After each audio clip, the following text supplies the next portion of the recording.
Gracias por continuar en sintonía de Canal 12. A esta hora vamos a saludar a quienes le dan seguimiento a nuestra transmisión a través de la red social Facebook y también a quienes nos acompañan a través del canal 181 del sistema Sky. Como siempre vamos a comenzar poniendo en contexto algunos de los temas de los que vamos a hablar este día. El jueves 5 de mayo se produjo un gigantesco derrame de melaza en el ingenio La Magdalena, en el municipio de Chalchuapa, departamento de Santa Ana. Un contenedor del tamaño de una cancha de básquetbol comenzó a rebalsar e inundar las zonas aledañas de líquido viscoso. La melaza llegó hasta manantiales y provocó la muerte de peces. Al parecer, las altas temperaturas del contenedor provocaron el accidente que se convirtió en un desastre ambiental. Para que usted se haga una idea, el contenedor tenía la capacidad para llenar un promedio de 35 camiones cisterna. El Ministerio de Medio Ambiente estimó las pérdidas en su momento en $4.9 millones. Esta cartera de Estado entregó un reporte a la Fiscalía General de la República donde detallaba las afectaciones e interpuso una denuncia contra el ingenio por contaminación ambiental. La Fiscalía presentó una demanda por $3.9 millones ante un tribunal contra el ingenio, en la que detallaba daños a 23 especies que tenían su hábitat en esta zona del occidente del país. 3 meses han pasado desde ese desastre y el ingenio todavía mantiene 2 pilas de almacenamiento de melaza a pesar de que fueron declaradas inservibles. Es decir, la empresa no ha acatado las recomendaciones de la cartera encargada de velar por la protección de los recursos naturales. Los encargados del ingenio argumentan que no han cumplido porque no se les ha entregado los permisos para construir las nuevas estructuras de almacenamiento de melaza. Por ahora el ingenio asegura ha invertido $300.000 en trabajos de limpieza, más $700.000 que perdieron por el accidente. Esta mañana vamos a hacer una evaluación sobre este desastre y hablaremos también de otros temas de interés ambiental. Todo esto en la entrevista de Hechos AM. Saludamos a la ministra de Medio Ambiente, Lina Pohl. Ministra, un gusto que nos acompañe una vez más aquí en Canal 12. No, a ustedes muchísimas gracias por la invitación. Un saludo muy especial a todos y a todas. Y si me permiten, un saludo muy especial a uno de mis grandes amores de mi vida. Hoy es su cumpleaños, mi sobrino Eduardo, 6 años, así es que estamos muy contentos. Le mando un enorme beso en este día.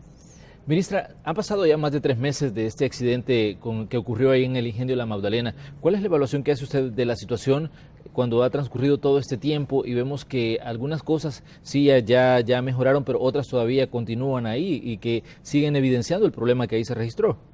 Mira, yo quiero ser justa dentro de esto. Es un proceso en el que hemos tenido la cooperación, la colaboración del ingenio La Magdalena.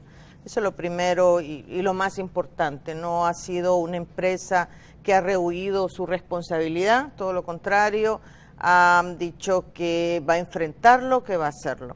Sin embargo, nosotros teníamos un decreto de emergencia ambiental, y digo teníamos porque está por finalizar este decreto de emergencia durante 3 meses.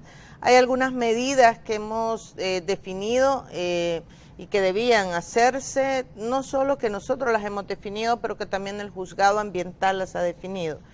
La que más nos preocupa es la de las pilas, en donde se almacena la melaza, porque no queremos tener una nueva zafra con pilas de melaza otra vez bajo las condiciones en las que se dieron este año anterior y que por lo tanto podríamos tener otro accidente. Nosotros dijimos, debe buscarse una nueva tecnología y nos preocupa muy sinceramente de que no se haga a tiempo y cuando ya lleguemos a la nueva zafra no hayan posibilidades de hacerlo y no queremos de ninguna manera que este ingenio frene su producción o deje de producir.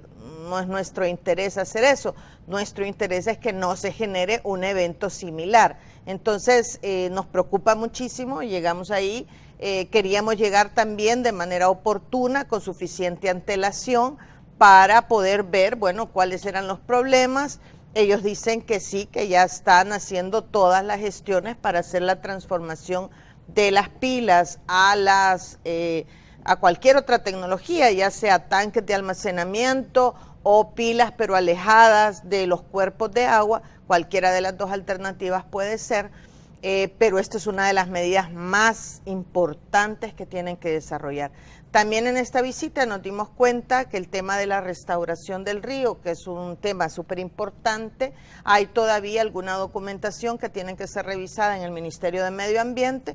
Yo he pedido que se agilice lo más pronto posible eso, pues tenemos que aprovechar el periodo de invierno, el periodo lluvioso, para poder hacer esta restauración, para poder repoblar el río lo más pronto posible de especies, de manera de que en estos meses lluviosos podamos aprovecharlos y podamos tener un mejor impacto. Así que fue una visita muy fructífera, muy probablemente tengamos una reunión con los ingenios azucareros, en particular con el Ingenio La Magdalena, la Asociación Azucarera, un poco para ver cómo vamos a transitar hacia esas soluciones, hacia esas disposiciones, hacia esas órdenes que el Ministerio de Medio Ambiente, el Juzgado Ambiental y la Fiscalía General de la República han estado tomando para resarcir el daño, para poder restaurar el sitio, pero sobre todo para evitar que un acto de esta naturaleza se vuelva a generar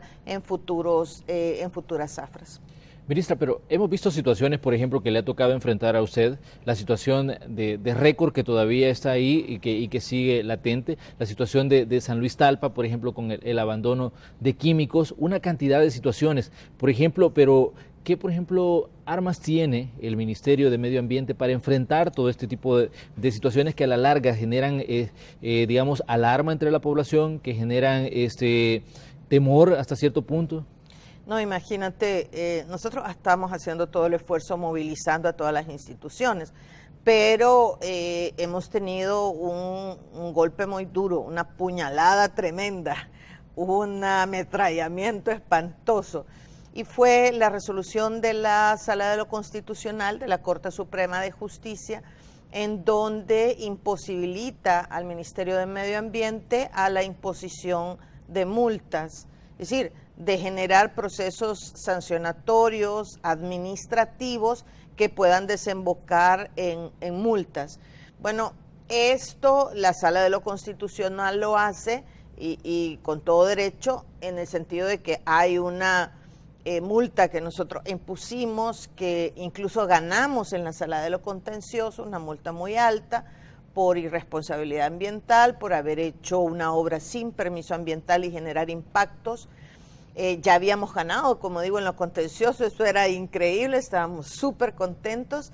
Bueno, ponen un amparo a la Corte Suprema de Justicia y la Sala de lo Constitucional dice, efectivamente, hay un fallo en la Ley de Medio Ambiente, pero es un tecnicismo en donde las multas en la ley están cobradas en salarios mínimos con una categoría que no existe.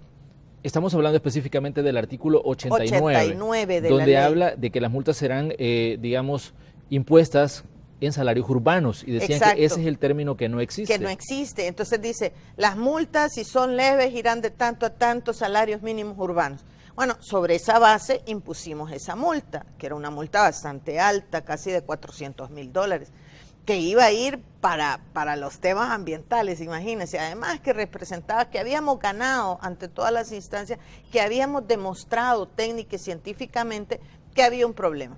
Bueno, eso se va a la Asamblea Legislativa, la Corte Suprema de Justicia le dice a la Asamblea, nosotros no podemos hacer nada porque eso es un problema en la Ley de Medio Ambiente, que cometieron un error, que cometieron los diputados en su momento cuando hicieron la ley. Pero entonces llega a la Asamblea Legislativa y, para sorpresa de todos, porque en realidad la Sala de lo Constitucional lo enviaba diciendo, miren señores, solo cambien a una categoría que existe ahora. Eso era todo. Un tema tan simple como ese. Bueno, llega a la Comisión de Medio Ambiente y Cambio Climático de la Asamblea Legislativa. Para sorpresa nuestra empieza una discusión de si era pertinente o no era pertinente que el Ministerio de Medio Ambiente cobrara multa, que si ya había un juzgado ambiental, aunque en la ley define que hay un juzgado ambiental y define la ley cuáles son las atribuciones, los mandatos del Tribunal Ambiental. Dicen también la gente de la comisión, pero también hay una fiscalía, entonces puede haber, digamos, cobros diversos en todos lados y eso no puede ser, pero está claramente definido en la ley de medio ambiente que el ministerio puede poner multas de orden administrativo. En cambio, la fiscalía y el juzgado ambiental tienen que ver en la parte civil o penal. Nosotros no tenemos que ver nada en eso. Por ejemplo, la fiscalía o el juzgado no pueden poner penas porque alguien haya hecho algo sin permiso ambiental. Eso es un tema administrativo, fundamentalmente del ministerio. Entonces se empieza a generar una discusión en la Asamblea Legislativa. Nosotros vamos a explicar eso mismo que estoy explicando ahora, pidiéndole a los diputados y diputadas de la Asamblea Legislativa que por favor reflexionen, que le están quitando una potestad. Es como que si a tránsito le dijeran, señores de tránsito, ustedes van a vigilar cómo van los carros en todo el país, pero no van a poder poner multa. Dios mío, díganme, ¿cómo podemos hacer? Entonces, la ARENA, el CN, un poco menos gana, pero ARENA y CN sobre todo dicen, mira, tenemos dudas y realmente no queremos hacerlo. Y sigue la discusión y sigue la discusión. Yo imagino que son dudas que se tienen, porque siempre lo he dicho, ¿a quién quieren proteger con eso? Es decir, si aquí estamos hablando que esto lo queremos hacer para evitar que haya delincuentes ambientales, no para otra cosa, aquí no se está hablando de nada más. Si hablamos de la situación, por ejemplo, de instituciones como el Ministerio de Medio Ambiente en la región centroamericana, ¿solo El Salvador es el único que no puede imponer sanciones? ¿Solo ustedes son los que no tienen esa autoridad? Absolutamente. Y te diría que, bueno, no sé, no he hecho ese sondeo, ni hay una encuesta, pero podría decirte que eso es en todo el mundo. O sea, no es posible, por favor. Todos los ministerios tienen esa potestad de ir a ver y poner sanciones administrativas, pero por favor, si no, ¿para qué estamos? Si no, ¿para qué regulamos? En todos lados hay que regular, hay que incentivar, pero también hay que castigar a quienes no quieran hacerlo. Nosotros hemos fortalecido y hemos hecho crecer la parte de cumplimiento ambiental, porque miren, aquí tenemos un montón de leyes, el problema es que no las queremos cumplir. Entonces, finalmente hemos activado un montón de mecanismos para hacer cumplir. Ya te digo, es tan difícil que se cobre una multa porque siempre se van a la sala de lo contencioso, a la no sé cuánto, y pasan en años y abogados y van y vienen. Bueno, finalmente lo habíamos logrado, y ahora ya no podemos. O sea, finalmente habíamos encontrado un camino para hacer cumplir la ley. Y ahora nos quitan esa potestad. Yo lo he dicho, estoy absolutamente sorprendida. Yo puedo ir a la Comisión de Medio Ambiente las veces que sean necesario, pero es fundamental que el Ministerio de Medio Ambiente tenga la potestad de imponer multas. No es posible, yo ya los he escuchado, algunos diputados de ARENA diciendo, pero es que este ministerio necesita tener más garra. Ok, denmelas, no me las quiten, no le pidan al oso que sea bravo y agresivo y luego le quitan las garras. No podemos hacer eso, o sea, no se puede. Entonces, estamos absolutamente sorprendidos. Yo imagino, sí lo he dicho, que quizás las vacaciones de agosto, como una vez se va en las ruedas y la mente le da un poco de vueltas, tal vez hay un proceso reflexivo y realmente devuelven esta potestad al ministerio que tanto la necesita. Bueno, esta es una situación hasta cierto punto, creo yo, complicada. ¿Esperaría usted que le llamen, por ejemplo, de la Comisión de Medio Ambiente para que usted pueda explicar su posición? Ya lo hicieron y ya lo hice. O sea, ya fui a la Comisión de Medio Ambiente, ya les intenté aclarar todas las dudas. Probablemente no fui lo suficientemente asertiva o lo suficientemente aclaradora para ellos, y yo puedo ir con mucho gusto.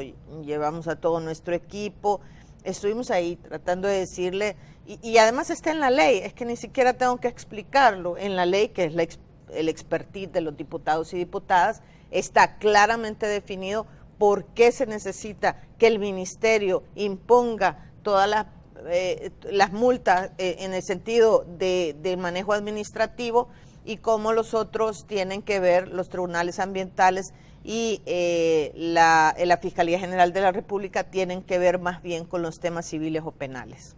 Pero ¿usted imaginaba que iba a pasar una controversia de este tipo, que se iba a declarar inconstitucional esta situación por una palabra, exactamente el salario mínimo urbano, decía? Entonces, y al final pues terminaron hablando de otra situación que era la potestad que tiene el ministerio que usted dirige de imponer o no multas? Así es. No, yo estoy sorprendida, no, te lo juro, estoy sorprendida de la resolución de la Corte, porque vaya, llevamos 18 años con esa historia y de repente, bueno, está bien, no importa, lo asumo, tienen razón, si hay un fallo hay que resolverlo, pero de lo que estoy absolutamente sorprendida, porque según yo era una cuestión de trámite, eso ya está en la ley, es solo una palabra que hay que cambiarle, no hay que cuestionar la ley misma. No por lo menos en una parte tan importante. Entonces, para mí fue realmente increíble. Todavía no sé lo que pasa, no me lo puedo imaginar, porque yo no me puedo imaginar a un diputado de la Asamblea Legislativa que defiende los derechos del pueblo, del ciudadano. Son elegidos por nosotros, la ciudadanía. No me lo puedo creer que le quiten esa facultad y esa potestad a un ministerio cuando lo que buscamos los funcionarios, los diputados, es que la ley se cumpla. Entonces, esto es un elemento fundamental para hacer cumplir la ley. Y no lo sé por qué no nos han quitado esta potestad.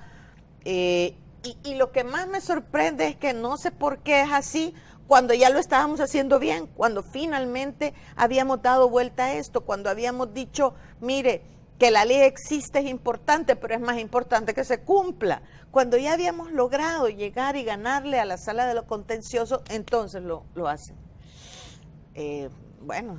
Pero, ministra, tal vez si nos ejemplifica en qué situaciones, por ejemplo, ustedes tienen que tener esa potestad de imponer multas, de imponer sanciones. Sí. Mira, esto es bien importante. Por ejemplo, aquí creemos que los permisos ambientales son un trámite, ¿verdad? Entonces, mucha gente trata de escabullirse y de no hacerlo, y de no pedirlo. Y esto a veces tiene consecuencias. Entonces yo hice una obra, y ya la hemos tenido, obras sin permisos ambientales, por ejemplo, juntas de agua que hacen sistemas de agua potable y saneamiento sin el permiso ambiental, y a los 2 años se quedan sin agua. Porque claro, no hacen el estudio ambiental que nosotros tenemos la información para decirles, señores, sí, ahí se puede abrir un pozo porque ahí hay agua. O no, señores, disculpe, este acuífero ya está sobreexplotado. Y mire que ese es un problema recurrente en diferentes puntos, sobre todo de San Salvador, ¿no? Efectivamente. O obras que se han hecho, edificaciones que se han hecho en lugares de riesgo, y que han generado mayor riesgo, y que nosotros hemos tenido que ir y decirle, mire, señor, basta, no puede seguir haciendo riesgo. Por ejemplo, las edificaciones del volcán de San Salvador. Otra casualidad, ahora que lo pienso, estamos ahora haciendo todos los sancionatorios en el volcán de San Salvador, pero ya no les vamos a poder poner multa a toda la gente que construyó ahí sin permiso ambiental. Sin permiso ambiental. Entonces, y la gente dice, si solo he hecho una cosa pequeña, pero es que el problema es que no solo él la ha hecho, la han hecho 80. Estoy diciendo números reales, 80 gentes en el volcán de San Salvador, 80 edificaciones, incluso lotificaciones, sin permiso ambiental. Entonces, el impacto acumulado va generando problemas para otros. Y aquí lo hemos vivido. Entonces viene una tormenta tropical, una depresión tropical y genera inundaciones, porque usted debilitó el suelo, usted tuvo problemas. Pero incluso, yo recuerdo unos edificios que están frente a la costa, recuerdo la gente, me contaban, llegaban y entonces pusieron el permiso ambiental, se le dijo, mira, de esa forma vas a tener problemas ahí. La gente no quiso hacer caso y en la primera marea extraordinaria se lo llevó el mar, las pocas edificaciones que habían hecho. Entonces regresaron y dijeron, ¿sabe qué? Vamos, sí, díganos. Pues claro, nosotros tenemos todos los estudios, tenemos las zonas de inundación, tenemos el tipo de suelos, tenemos las amenazas que pueden generarse en esa zona. Entonces, Sin la multa, nosotros no podemos multar a aquellos que han empezado sin tener un permiso ambiental y que han generado un impacto al medio ambiente. No, esos no pasa nada, están ahí, se van a... Pero no se atrevan a hacerlo porque, claro, nosotros ahora estamos utilizando un mecanismo que no deberíamos, de que a través del juzgado ambiental o de la fiscalía, pero se van llenando de casos cuando nosotros somos la instancia administrativa para hacerlo y para hacerlo. Tenemos que hacer una pequeña pausa, pero les invitamos a que continúen con nosotros porque tenemos más preguntas para la ministra de Medio Ambiente, Lina Pol. Ya regresamos.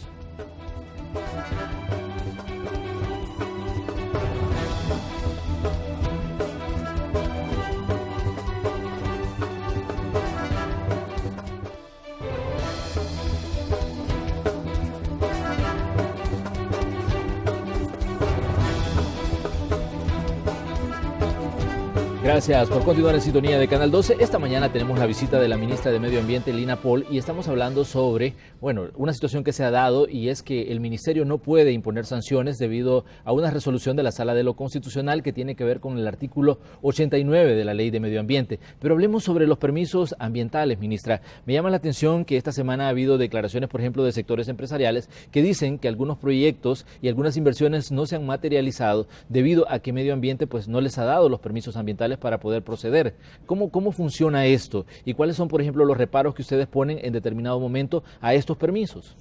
Sí, mira, a ver, yo creo que en serio el permiso aquí se ha visto como un trámite. Y el ciudadano debe ser muy cuidadoso en ese sentido. Yo conozco a varias gente ya que ha comprado sus casas y luego que se las venden, entonces se da cuenta que hay problemas en el suelo y que hay suelos muy, ¿cómo se llaman? Aguados, digamos, porosos, o con mucha agua infiltrada. Tienen que hacer pilotajes adicionales o personas que llegan a una vivienda y sé de varias colonias ahora y que no hay agua. Entonces tienen que pagar y que se lleve el agua. Nosotros lo hemos dicho, Altavista, por ejemplo, se hizo esta colonia, enorme colonia, sabiendo que ahí no había agua, que no había posibilidad de aperturar un pozo y que se tenía medido cuánta agua ese pozo iba a dar. Y no iba a ser suficiente, pero ni cerca de suficiente para proveer de agua a las personas que vivían ahí. Conozco varias colonias que ahora están llevando en pipa el agua. A nosotros nos decían arriba de la Cota 1000 en el volcán de San Salvador, pero ¿por qué no nos permite hacer hoteles y restaurantes y diversas edificaciones? Pues porque ahí no hay agua. Entonces, ¿qué es lo que pasa? Ese riesgo del constructor se traslada fácilmente. Entonces ya no le queda al constructor, le queda a usted que compra la casa. A nosotros nos decían en un permiso que no dimos porque nosotros exigíamos que las obras de mitigación, las obras de protección, los muros de protección se diseñaran y se construyeran de parte del constructor y que ya se vendieran a la gente con las obras de protección y no querían. Y nos decían, no, que cada quien lo haga. Y que eso es mentira, porque claro, yo me encontré a una persona que quería comprar su terreno ahí y me decía, mira, por suerte antes de comprarlo en una residencial que ya tenía permiso en el pasado, pero que tenía estas cuestiones similares y me decía, mira, solo en los muros de contención tengo que gastar $350,000. ¿Cuánto me va a costar la casa? Entonces, esas cosas son las que queremos evitar, que quien compre una casa tenga la seguridad que la planta de tratamiento de su vivienda, de su urbanización funciona, que sea una planta de tratamiento que después me va a tocar a mí manejar y que no sea alta en consumo de energía y que no me toque a mí pagar después el montón de dinero porque el constructor la hizo barata, él, pero a mí, vecino, a mí, administrador después de estos bienes me va a tocar pagar el montón de dinero. O que no sea un lugar donde después se venga la correntada, perdón, aquí ha habido casos ya de viviendas que han sido soterradas por eventos extremos y que se construyeron sin saber cuál es el sitio en donde estaba construido. Dicho esto, que el permiso no debe ser un trámite no debe ser visto como un trámite, sino como un tema esencial de vida o muerte en uno de los países más vulnerables del mundo, en uno de los países donde hay un montón de amenazas. Dicho esto, lo que también es cierto es que los permisos ambientales durante mucho tiempo han sido procesos engorrosos. Se les pide de todo, hasta la magnífica, todo. Mire, dígame, deme plano, deme diseño, deme memorias de cálculo, deme esto, deme el otro. Y ha sido muy subjetiva, depende del técnico que le toque a uno.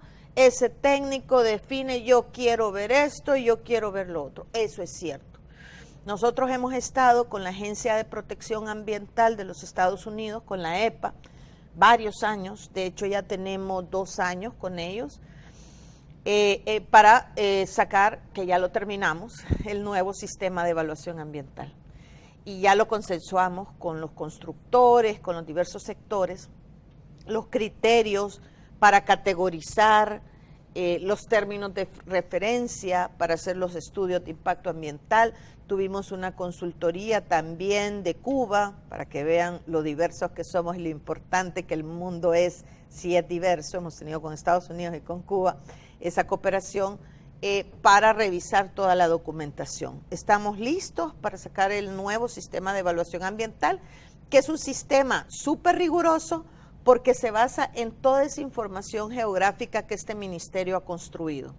Nosotros tenemos toda la información geográfica, pero se basa también en algo más ágil. Entonces, el inversionista va a poder poner un punto en un mapa que está en el nuevo sistema de evaluación ambiental y va a responder 10 preguntas. De qué su obra, de qué magnitud, cuánta tierra va a sacar, qué es lo que va a hacer, etcétera. E inmediatamente, en un segundo, la máquina le va a decir si tiene permiso. Porque resulta que lo que usted ha pedido es una cosa pequeña, porque resulta que lo que usted ha pedido no afecta a nadie, está en un terreno adecuado, no hay escuelas, no hay hospitales, está en un terreno plano, está en un buen sitio, no es un sitio vulnerable, etcétera. Y le dice, ok, hágalo. Y le saca el permiso inmediatamente. Eso va a ser en el 30% de los casos que tenemos evaluados hasta ahora y que se tardan, que es verdad que se tardan. Tenemos otro segundo grupo que va a salir diciendo inmediatamente la máquina, necesito, antes de decirle que sí, 2 estudios chiquitos, mire cómo va a recoger sus desechos, porque usted va a producir muchos desechos, y cómo usted va a manejar, no sé, cualquier cosa, el agua. Y entonces llévelos a la oficina y él los lleva y ya se revisan y eso ahorra muchísimo tiempo. O bien, inmediatamente la máquina le dice, estos son los términos de referencia porque usted, su obra, es de tal magnitud que necesita hacer un estudio de impacto ambiental. Entonces le da los términos de referencia para hacer el estudio. Eso va a ahorrar muchísimo tiempo. El ministerio también ha definido y ha hecho una evaluación de qué piden los otros, para nosotros no pedir nada que ya pidieron los otros, sino más bien pedir la información a las instituciones y no a la gente. Y varia de la información que le solicitamos en el permiso ambiental es información que ya cuenta el ministerio y entonces se la vendemos al inversionista, de manera que no pierde el tiempo construyéndola, buscándola y demás. Esto va a ahorrar enorme cantidad de tiempo.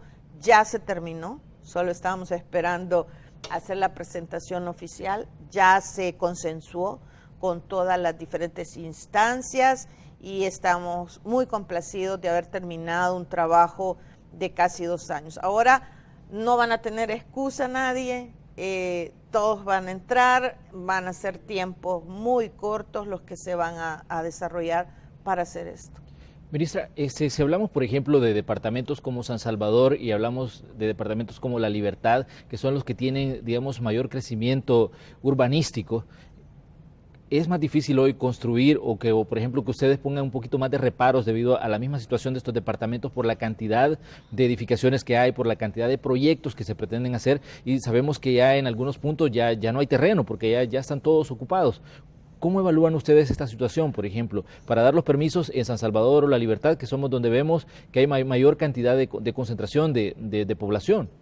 no, súper importante su pregunta. Además de hacer esto del proceso de evaluación ambiental, los empresarios, los inversionistas, los constructores nos piden reglas claras del juego. Y lo que nosotros hicimos fueron directrices de ordenamiento en aquellos lugares donde hay mayor presión de desarrollo urbanístico. Entonces, por ejemplo, ya sacamos las directrices del volcán de San Salvador y de la cordillera del Bálsamo. ¿Qué hemos dicho? Bueno, en el volcán de San Salvador, arriba de la cota 1000, no vamos a dar permisos para construir nada, nada, excepto algunas pequeñas obras de turismo, pequeños restaurantes, etcétera, porque vale la pena aprovechar el valor paisajístico que este volcán tiene.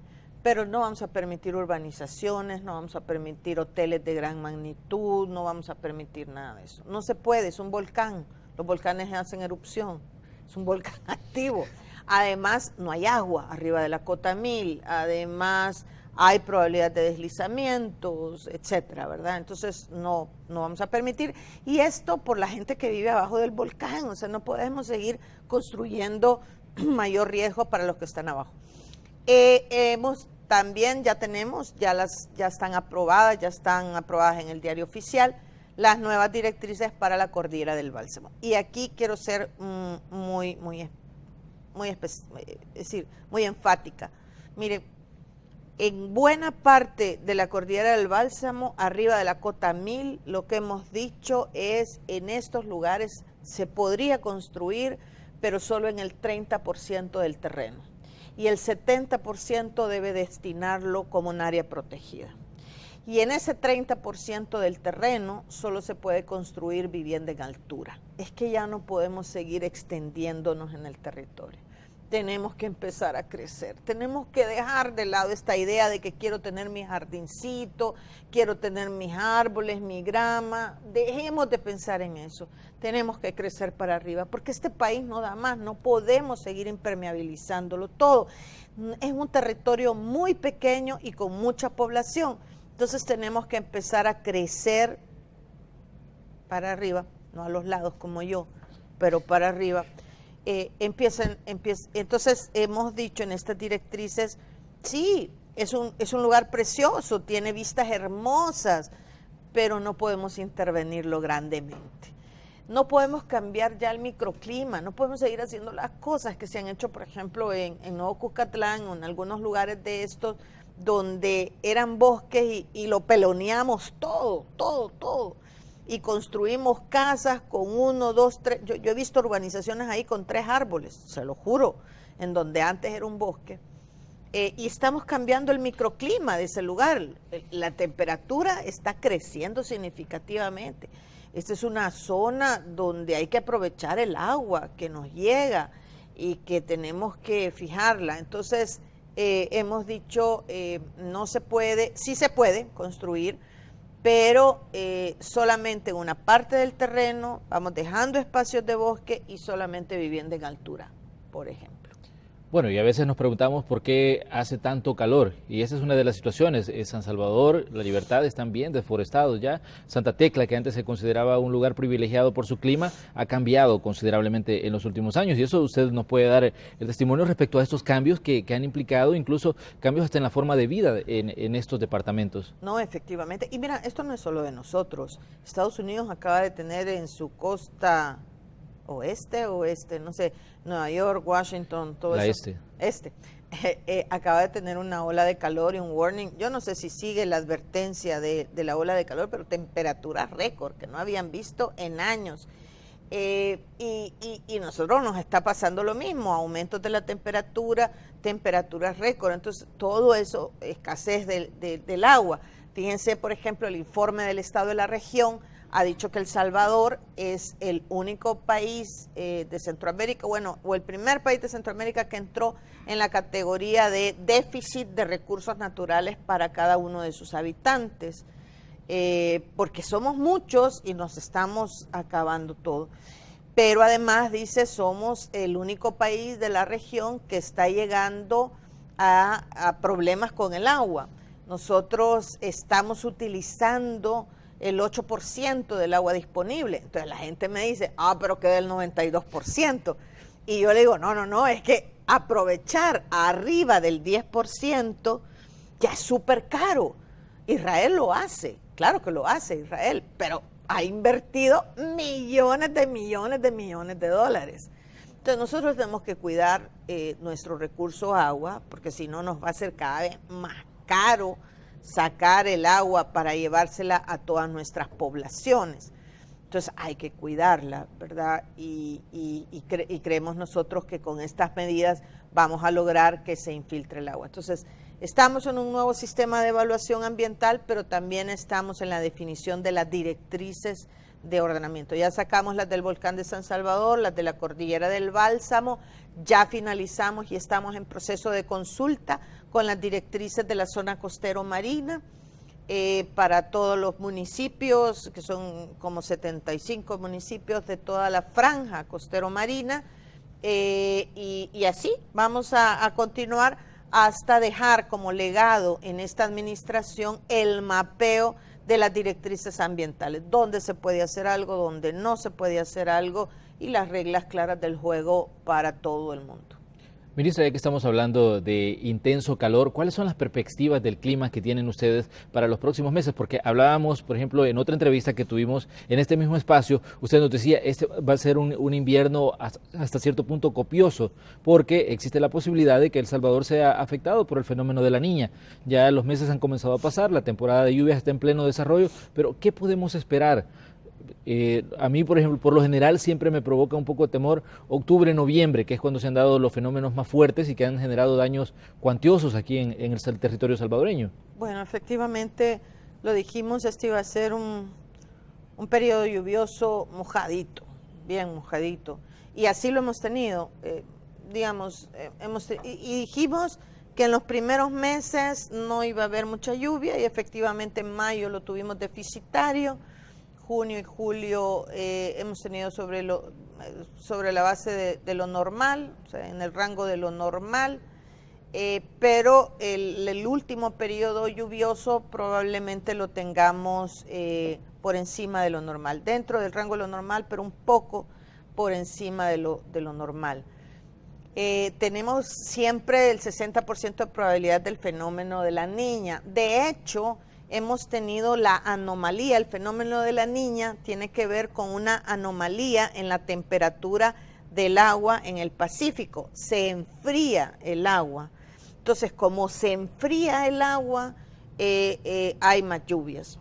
Entonces, en el Pacífico hemos tenido esta anomalía de menos 0.5 grados centígrados desde el mes de julio. Pero para decretar que ya tenemos el fenómeno de la Niña, la anomalía tiene que estar durante 3 meses. Si no, no podemos decretar que tenemos fenómeno de la Niña. Entonces, es como que si ya tenemos fenómeno de la Niña, pero como tienen que pasar 3 meses para poder declararlo, no lo hemos podido declarar todavía, ¿verdad? Tienen que pasar este periodo. Pero la anomalía ya la hemos tenido, por eso hemos tenido algunas lluvias. Y además, el Atlántico, porque recuerden que nosotros somos un istmo y por ser un istmo nos vemos influenciados por los dos océanos. El Atlántico ahora está entre lo normal a un poco caliente, cosa que no tuvimos en los años anteriores. En los años anteriores tuvimos un océano Atlántico un poco frío.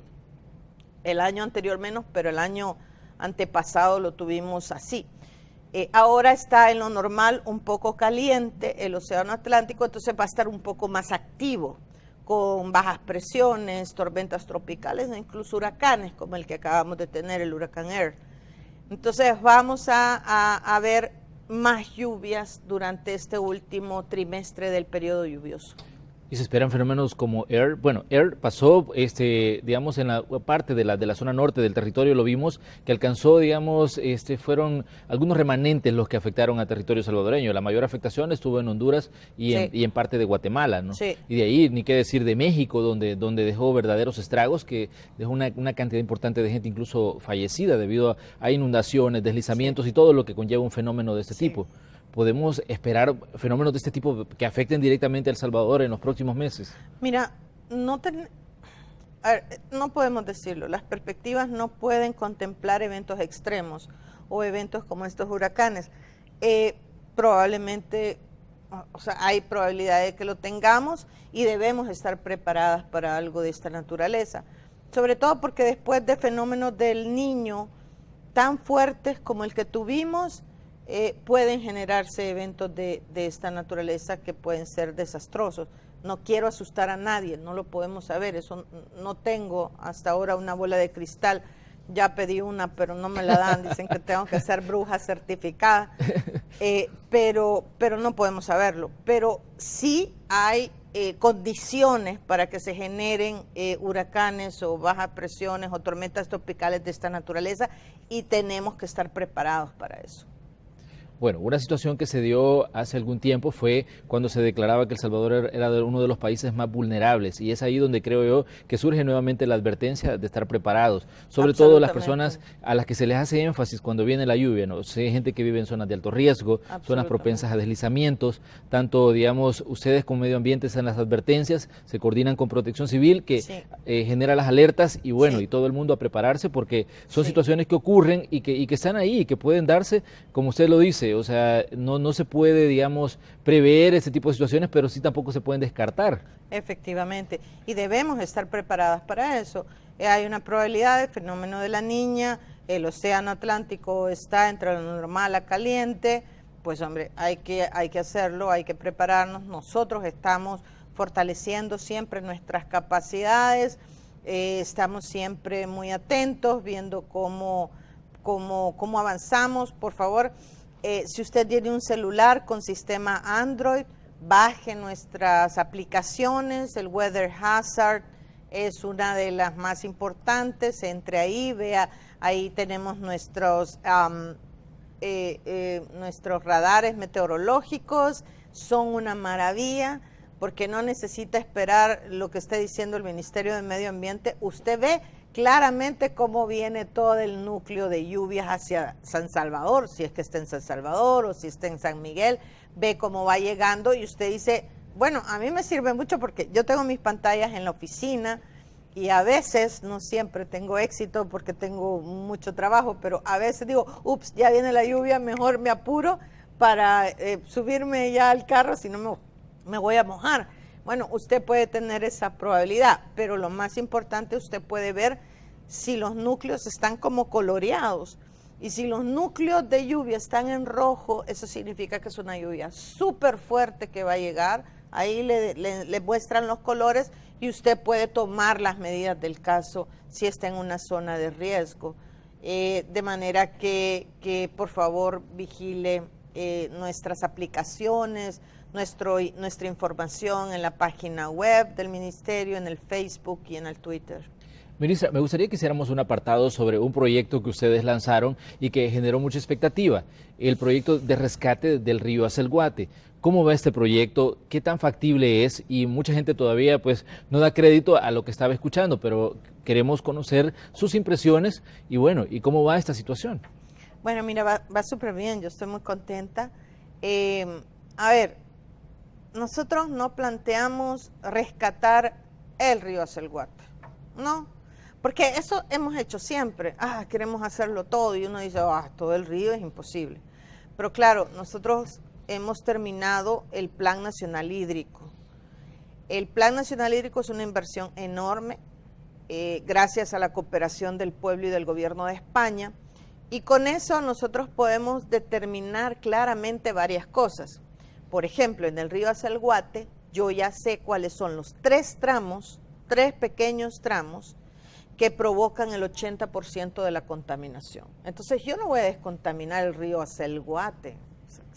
No, yo voy a descontaminar esos 3 tramos del río Acelguate y voy a resolver el 80% de la contaminación. Bueno, primera cosa que puedo hacer por toda la información que se construyó. Segundo, el Plan Nacional Hídrico me dice cuáles son las presiones, o sea, qué está provocando que el río esté contaminado. Y me lo dice con nombre y apellido. Entonces, el Plan Nacional me dijo, señores, en ese tramo, por ejemplo, en uno de los tramos de la Acelguate, en Las Cañas, hay 5 empresas, 3 sobre todo más, pero 5 empresas que son las que provocan el 70% de la contaminación.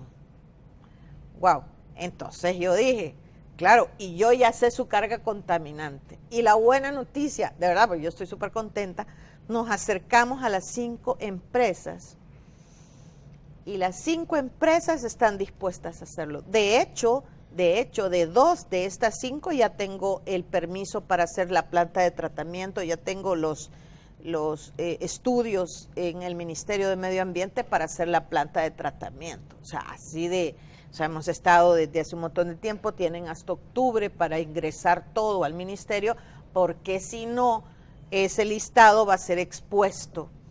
No hay mejor desinfectante que la luz del sol, entonces van a ser expuestos a la luz pública de que no quieren colaborar. Pero están colaborando, déjame decir. Entonces, hemos ido en los tramos y hemos dicho quiénes son los que están haciendo esto. Ahora, yo les entiendo a las empresas, fíjese lo que voy a decir, porque el gran contaminador son las aguas residuales domésticas. Pero la buena noticia es que estos alcantarillados están unidos a unos colectores que se construyeron hace mucho tiempo y ya los evaluamos y son fácilmente recuperables. Hay algunos tramos que hay que arreglar y ahí vamos a construir la gran planta de tratamiento. Inglaterra está dispuesta a darnos el préstamo en condiciones súper blandas. Ya tenemos los diseños, ya finalizamos la fase de los diseños y estamos esperando entonces ver cómo vamos a proceder y estoy segura. No, ahí sí de verdad, yo creo que me voy a hincar, voy a implorar de que todos y todos los partidos políticos estemos de acuerdo en hacer la primera gran obra ambiental del país que los capitalinos realmente merecemos. Vamos a continuar hablando de este proyecto de rescate del río Salguate al regresar de la pausa. También les comentamos que tenemos una pregunta en Facebook. Vamos a conocer qué pregunta es y los comentarios que nos han dejado las personas que están pendientes de las publicaciones que hacemos en esta red social. Ya regresamos.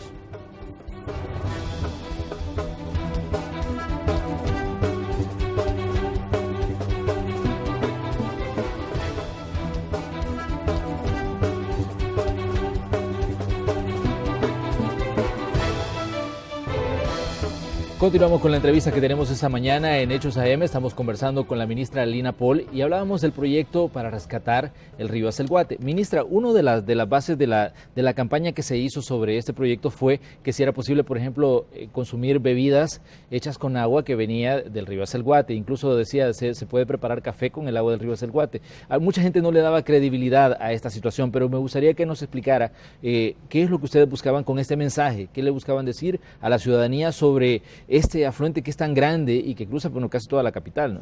Es que mira, nosotros hemos, para potabilizar el agua, hemos estado extrayendo agua de nuestros mantos acuíferos y no hemos estado aprovechando nuestros ríos, nuestras aguas superficiales, que en realidad es aprovechar el agua lluvia que nos cae y que nos cae mucha, pero no la podemos aprovechar porque está altamente contaminada y potabilizarlo resulta carísimo. Lo que nosotros queríamos decir es, miren, si todos hacemos un esfuerzo, porque esto ya verá, nosotros, por favor, visita nuestra página web www.aguadelaselguate.com. Ahí le decimos cómo nos puede ayudar cualquier ciudadano, o sea, porque aquí tenemos que meternos todos y todas en este proceso, si no, no lo vamos a lograr.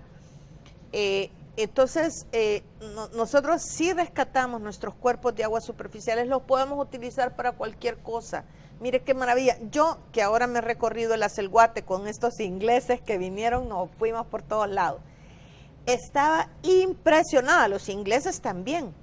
Hay unos lugares tan hermosos, pero bellísimos, unos paisajes estupendos, pero claro, con un río sucio que nadie quiere aprovechar. Imagínense las oportunidades de hacer proyectos turísticos.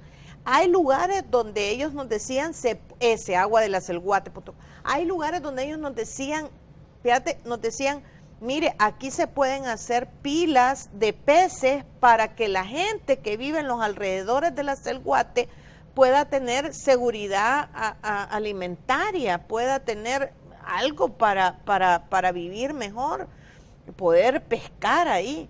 Tanta cosa que se puede hacer. Yo creo, ministra, que es importante recordarle a la ciudadanía que en diferentes partes del mundo pues se consume agua reciclada. Efectivamente, eso es lo que deberíamos de hacer. Mire, nosotros no podemos permitir eso, un río asqueroso. Nosotros decíamos, le vamos a cambiar el nombre al río Acelguate, porque el río Acelguate significa el lugar de las ninfas, el lugar donde hay cosas limpias, cosas bellas. Le vamos a poner un nombre como, no sé, ya está uno de Río Chuco, pero no podemos, es nuestro río, está dentro de nuestra capital. A veces la gente no se da cuenta porque estamos viviendo de espaldas a un río, pero váyanse a cualquier ciudad donde hay un río lindo, un río limpio, y se puede. Es que no estamos hablando de que se pudo hacerlo en el Danubio o en el río tal de no sé qué país europeo que tenía Támesis, dinero, por ejemplo. o el Támesis.